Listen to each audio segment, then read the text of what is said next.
So right now I want to talk about section 5.1. This is composite functions. So we've talked a little bit about this kind of sort of operating on functions stuff, but we're going to really focus down on this for this section. So the suggested exercises are 1, 5, 13, 15, and 25. And the big ideas are going to be composite functions. And these are my own terms, what I call outside in and inside out. These are ways to evaluate composite functions. I'm going to ask that you work through examples 1 and 2, but number 1 has lots of parts, so it'll take a while. All right, so a function f is called a composite function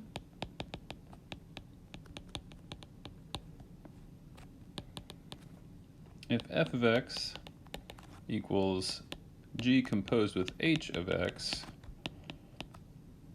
for some functions g and h. Of course, these functions g and h are going to have appropriately defined domains, codomains, ranges, etc., so that everything lines up. But again, I don't want to get us too bogged down on those details here. Now, to evaluate f by going outside in,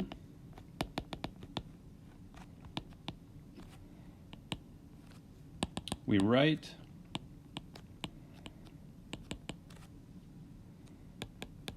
the function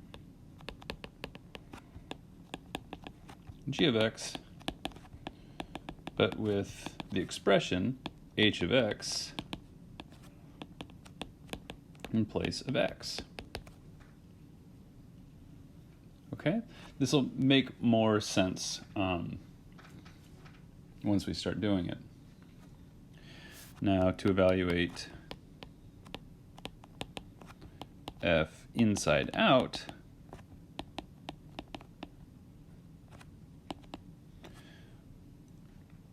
we write h of x inside the parentheses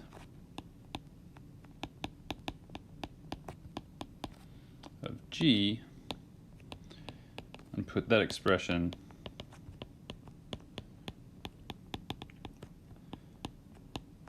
everywhere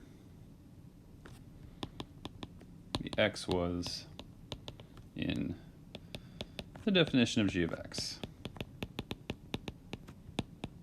Now, you might look at these two definitions and say those are basically the same, but I want you to think about this. Just recall f of x plus h from difference quotient.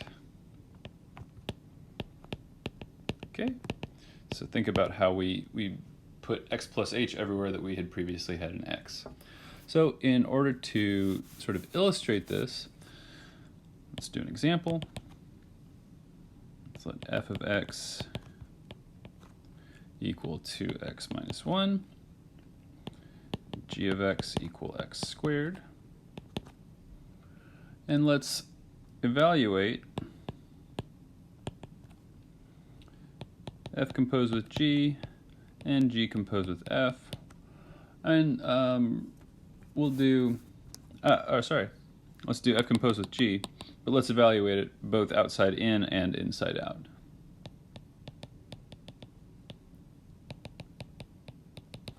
Okay, so solution.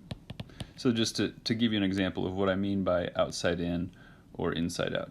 So I'm going to write f composed with g of x, and that's f of g of x, and now I'm doing outside in. So to do it outside in, I'm going to write the outer function, but with the inner function in place of x. So I'm going to write, instead of 2x minus 1, I'm going to write 2g of x minus 1. And this becomes, then when I plug in for g of x, this is 2x squared minus 1. And that's my outside-in evaluation of f of g of x. Now let's again do f composed with g of x, which is again f of g of x.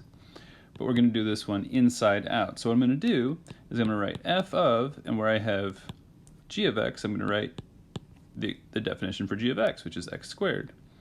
And now I rewrite f of x, and every place that I see an x, I'm going to write this expression. And I get 2x squared minus 1. You notice these expressions are the same because we're just evaluating the same thing two different ways. All right, hopefully that made a little bit of sense. Maybe try some examples, but really focus on this example one.